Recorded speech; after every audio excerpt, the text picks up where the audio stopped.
We are currently at the Ontario Science Centre in front of a live audience of about 20-25 people.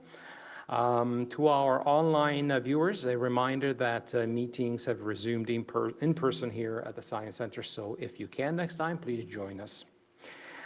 For those who definitely cannot make it here in person, rest assured that our live broadcasts will continue thanks to our AV team comprised of Andrew and Betty Reed, Ward LeGros, and Anya Cholucci and Reza Mohammed. The last two are not here this evening, but they typically join us.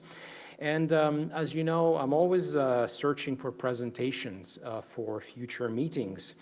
And we do have one opening for the February meeting, and subsequent meetings are wide open, and they occur on the first Wednesday of each month.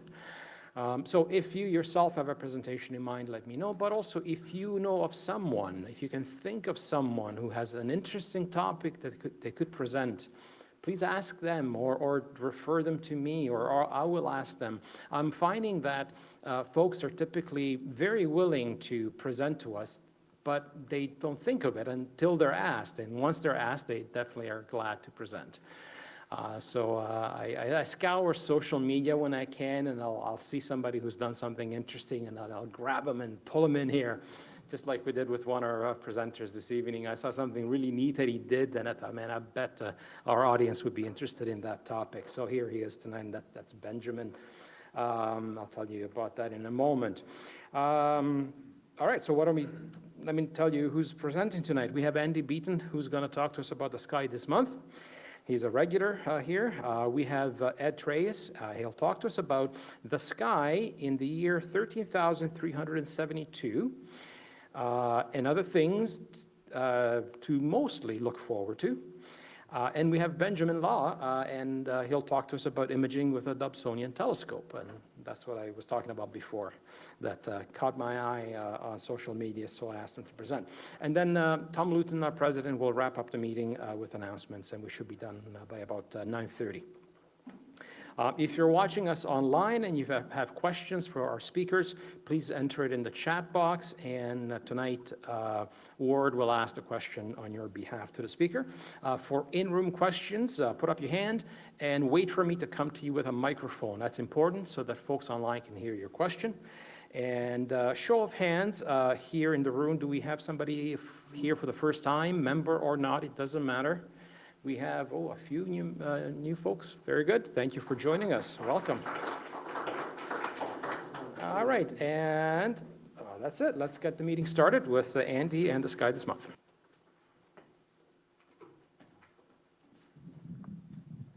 Hello, my name's Andy Beaton. I observe the universe from the streetlights of downtown Toronto, and I'm here once again to talk about what's coming up in the sky this month. I usually have this list up here, the big picture, key dates, the moon, planets, something in the deep sky, a double star, a variable star, and whatever's coming up in the world of spaceflight. So starting with the big picture, tonight at 6:30, if it were clear, this is what the sky would look like. We've got our usual summer constellations finally disappearing off into the sunset. The winter constellations coming up. You can see Orion coming up towards the east there, and just the edge of Capricornus sinking. We've got a few planets up, Saturn, Neptune, Jupiter, and Uranus. And even a minor planet. We have Eris there if you've got a really good telescope. By the next meeting, if we get up at 5:30 in the morning before twilight, this is what we've got to look at. We've got our summer constellations starting to reappear into the east before sunrise. We've got Aquila showing up just over the horizon there. Lyra's up to the east. And not a lot of planets, but we do have Venus coming along. It isn't there because it won't show up until twilight, but it's coming. So right now, here's the first error in my presentation. The nights are getting shorter, that's right. Twilight is ending around 6:30 tonight, starts just before 6 in the morning. By the time we get to the next meeting, twilight will be ending around 7 o'clock, and then starting again around 5:30. So less time for your long program photography, but more time for daylight and I guess our mental health. Key dates coming up. January 11th is the new moon. The moon is at apogee on January 29th and perigee on January 13th. That's its farthest and closest for those who haven't seen the jargon before. If you're looking for an interesting project, take pictures of the moon with the same camera, the same lens at the same time on those two dates, and compare the size of the two. You can see that there's a visible difference in how big the moon appears to us. January 25th, we have a full moon. Occultation of the star Antares by the moon on January 8th. I can't tell whether it's 9 a.m. like the Observer's Handbook says, or 3 p.m. like my copy of Starry Night says. It's one or the other. If you're interested, try both times and see which one is correct. Another occultation of Antares by the moon will be on February 5th. That will mostly be visible from Asia, not so much from here. It'll happen while the Earth is facing the wrong way. And the quadranted meteors are peaking January 4th.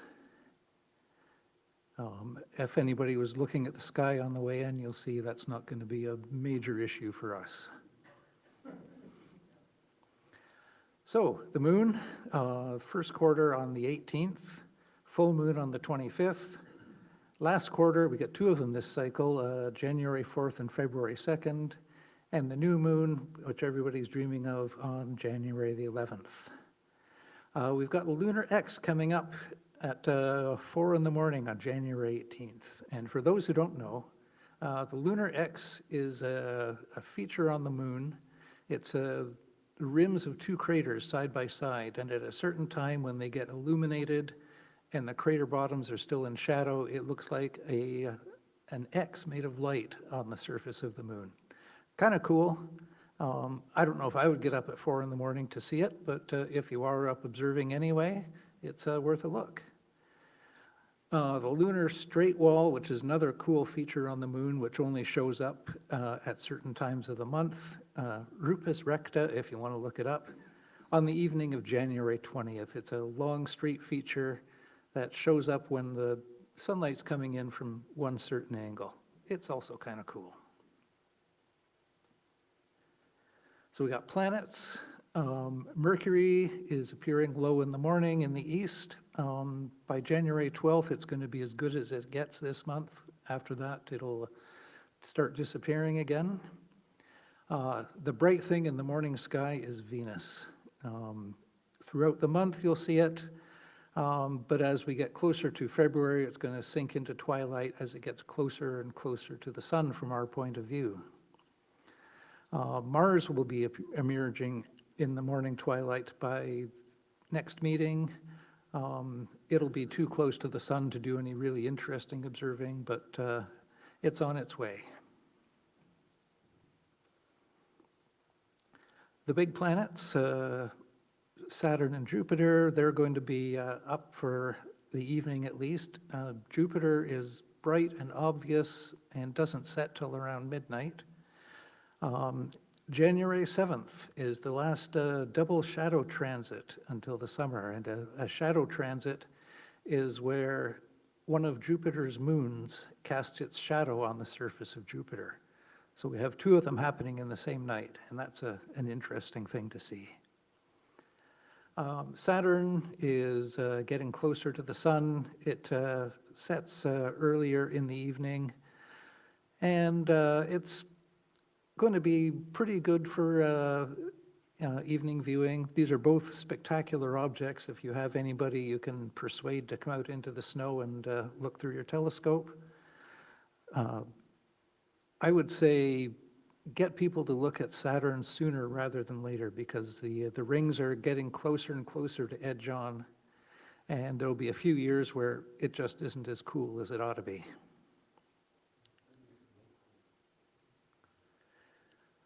We've got the ice giants, Uranus and Neptune. They're kind of in the middle of the evening planet group. Uranus is in Aries and follows after Jupiter. It's visible until after midnight. Neptune is closer to the sun. It sets earlier. It's further away. It's not really a good time to look at Neptune. You're not going to see much. I don't think you'll even see its bright moon Triton. I think it's going to be low enough in the sky that even that is going to be ruined. Then the dwarf planets, Pluto and Ceres, both of them are too close to the sun right now. Eris, which is one I've been tracking in my presentations, it's also out of the picture.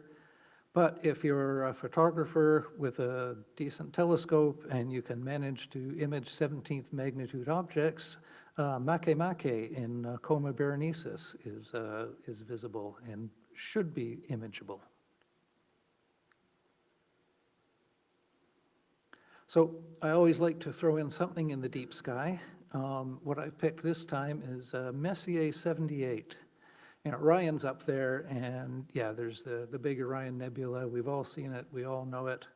I'm looking for something a little bit different. It's an 8th magnitude reflection nebula in Orion, and it looks something like that. I mean, that's the European Southern Observatory, so your view may differ.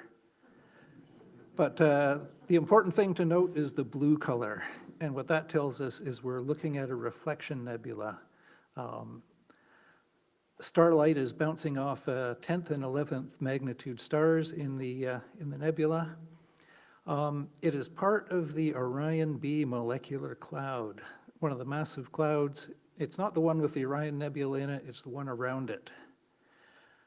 And it is part of the Messier list. And if no one has told you about the Messier list, these are 110 objects or so observed by Charles Messier in the 18th century. He made a list of things that looked kind of like comets to him, so he would stop reporting comets to the king. If you have recorded observations of them all, you get pins, you get certificates, and everybody will admire you as a skilled observer. So there we go, there's M78.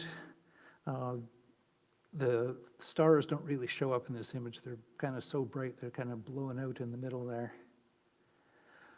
If you're looking for something a little more challenging, as long as we're in this same molecular cloud, we have the Horsehead Nebula, also known as Barnard 33 if you like to keep detailed notes.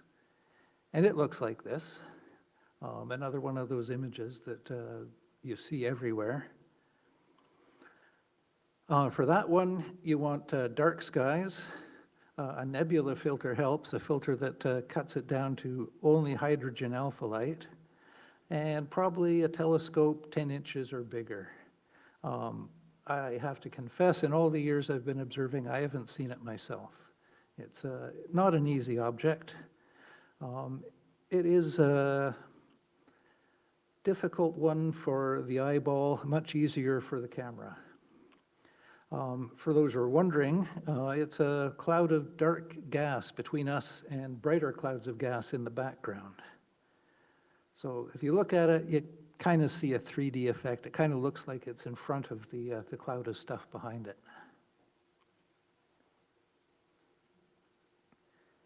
So as always, we have comets and meteors showing up. The quadrantids peaking January 4th. That's actually the morning of January 4th, so that's tomorrow morning around 5. It doesn't look like it's going to be good. 120 meteors an hour for those who are not under a giant bank of clouds like we are. If you are under a giant bank of clouds, there's always another option, and that is to do some radio observing of meteors. If you get your radio and tune it to a distant station, something way out of our range, I don't know, maybe something from California or something, wait for a meteor to pass overhead. It will create an ionized trail in the sky that will last for a few seconds, and for that brief period of time, you can pick up a radio station way out of your range. And by counting the appearance and disappearance of those radio stations, you can get an idea of how many meteors are going overhead. So we've got a minor shower going on as well, the Coma Berenices. That's more like 5 to 10 meteors per hour. And we've got some meteor dribbles, the Alpha Hydrids, Gamma Ursa Minorids, and the Eta Corvids. These ones, you're probably looking at 1 or 2 meteors per hour. I wouldn't go outside to look for them, but if you are outside and you see a meteor and it's not pointing anywhere for any of the known meteor showers, try tracing it back and see if it's one of these very minor meteor showers. We have comets, 62P Tsuchinshan. I'm hoping I'm pronouncing that right. Currently 8th magnitude in Leo. It's on its way out, so if you want to see it as soon as possible. It's only going to get dimmer as it goes. We have a couple of less spectacular ones, 12P Pons Brooks in Cygnus, and H2023 H2 Lemon in Grus, just over the southern horizon from here. I know that we sometimes get people showing up to this talk from the southern hemisphere. If you're down there, check out C2021 S3 Pan stars, currently 11.5 in Centaurus. Now, I was checking on spaceweather.com earlier, and I didn't see anything interesting or spectacular going on tonight. But we are in a solar cycle where activity is on the rise, so we should be seeing more sunspots and more prominences in the day, and hopefully more aurora at night, especially the closer you get to the North Magnetic Pole. If anybody is watching from Iceland, this will be good news for you. There will be all kinds of stuff coming up. So I still like to do double stars. Iota Cancri is the one I've picked tonight. It's a double star in Cancer, yellow 4th magnitude and a blue 6th magnitude star. 31 arc seconds apart, so it's an easy split. Just about any telescope should be able to do it. It's not one where you can measure the orbital motion over time. I like those ones where you can take a look at it and go back 10 years later and see that they've changed position. These ones, not so much. But they do seem to be traveling together through space. So as far as we can tell, they are a real double star. What's more interesting about this pair, the A star, the brighter of the two, has excess barium in its atmosphere. And what I'm told that means is there was probably a 3rd star in this set, which has blown up, disappeared. Something has happened, and it has dropped most of its atmosphere into the atmosphere of the other star. So it's a possibility there's an unseen white dwarf still traveling around with this pair. I suspect we're not going to see it with our own telescopes, but careful observation, maybe you might see some kind of motion of one of the stars that would be unexpected.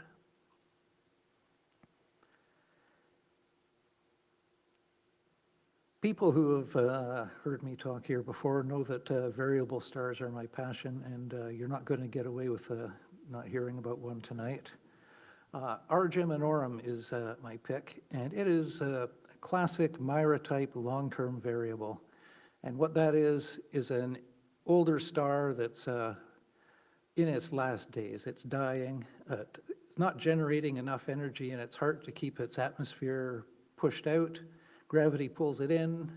As gravity pulls it in, we get a bit more gravitation pressing on the center. It heats up again, it pulses out again, and the cycle continues. And this goes on for 369.91 days, very well measured for this one.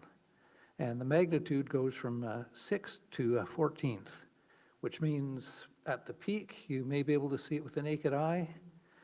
At its dimmest, you probably need a 12 or 14-inch telescope to see it. And it is part of the AAVSO Legacy Program. And what's going on here, I know we're all aware that robotic sky surveys are now a thing. You know, they set up a telescope and every 3 nights it photographs the entire sky, digitizes it, and dumps it into a giant database. And people have asked me, and I have asked people, does that mean variable star observing is obsolete? And the answer is, in some ways, yes, but in other ways, no. The Legacy Program is an effort to have consistent data recording going back to the early days of the AAVSO, back to 1911 when this database started. So what they want, they've got all these brand new observations from the sky surveys, but you also want to know how it compares to observations from 1915. And the observations in the Legacy Program give a baseline so that we can use consistent observations all the way back. So this is the value to these observing these long-term variables, even at this late date with the old Mark I eyeball. If you're interested in observing variable stars, and everybody should be because they're fascinating, aavso.org is where you go for maps and where to report your data when you observe. Now, one last time for another variable star, SN 2023 IXF, the supernova in M101. We've been watching it for a while. Currently, it's down around 16th magnitude visually, and it's been sinking for the past month. So I think as far as we are concerned, we're pretty much done with this one. It's on to the professionals for now. I think the amateur community has done its work. So we have stuff coming up in space. January 8th, we have the Peregrine commercial lunar lander launching. This is a test for a lunar lander which will be exploring and leading to future commercial operations, whatever works out to be the most valuable money-making proposition on the moon. We'll see what that is in the far future. Axiom Mission 3, manned Dragon capsule going to the ISS on January 17th. If you're watching for the ISS, this would be a good time to look for it because you can often see the Dragon capsule as it catches up to the ISS and docks, just for extra spectacular fun. The Juno mission just passed the volcanic moon Io around Jupiter and will pass again on February 3rd. Let's keep our eye out for spectacular images that I hope are forthcoming. The ISS is passing over us until January 6th in the morning, and then from January 14th to February 4th, it'll be passing over in the evening. Heavensabove.com is where you go for times and locations if you're not precisely right here in downtown Toronto. And of course, we're still getting fascinating JWST images. This is one I found. This is Uranus and its rings in infrared light. I think that's pretty spectacular, the way the rings are lit up there. So keep an eye out for more interesting stuff coming from the JWST over the next month. Now, we have one more spaceflight highlight, and this is not for us. This is for anybody watching us living out in the prairies. The Japanese Probe Hayabusa 2 is on its way to grab material from an asteroid in 2026. They don't have a sufficiently precise orbit for the asteroid yet. So if you're in the Prairie Provinces, the asteroid will be occulting a 12th magnitude star on January 6th at 2:22 Universal Time. If you can, try and get an observation of the occultation.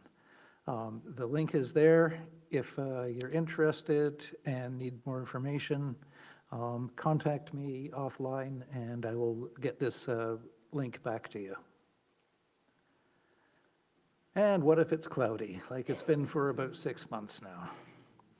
Zooniverse.org, lots of citizen science projects where you can sit at your computer and poke away at analyzing data, tons of astronomical data. There are more than any individual scientist can cope with, so they farm it out to people like us. Four that I've picked from the vast number at Zooniverse this month were kilonova seekers, a daily minor planet, disk detective looking for planetary disks around distant stars, and Galaxy Zoo, the one they started with, now has JWST data, infrared images of galaxies, which will probably provide information that no one has ever suspected we'd see. And if you are interested in Zooniverse, there is an app available for your phone or your tablet, iOS or Android. I don't think BlackBerry is out there. And this is what I have. If you have any questions, corrections for the inevitable typos, you can email me or find me on some of the social media networks. Thanks very much.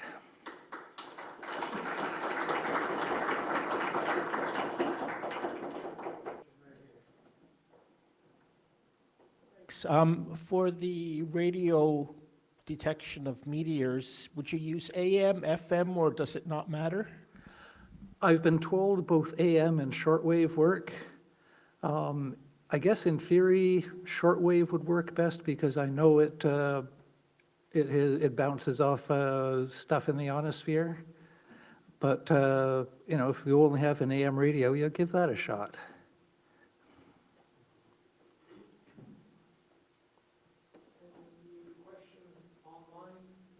Nothing? We have one in the room here. You mentioned the Bernard, Bernard. How does the cloud form like that? How does it form? How do clouds like that form? I guess it's that's actually a fairly deep question.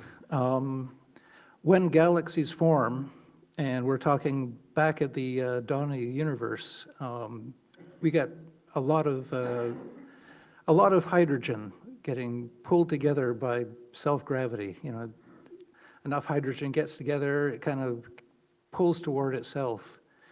And not all of it gets formed into stars. A lot of it is just floating around free-floating clouds of gas and dust in our galaxy. And that's what we're looking at here. We're looking at basically clouds of hydrogen dating back to the earliest days of the universe. So the fact that it looks like a horse head is just a wacky coincidence, just people making images out of random shapes. But how it forms is just very primitive hydrogen and gravity. Okay, any more questions in the room? No? Okay, good. Thank you very much, Andy.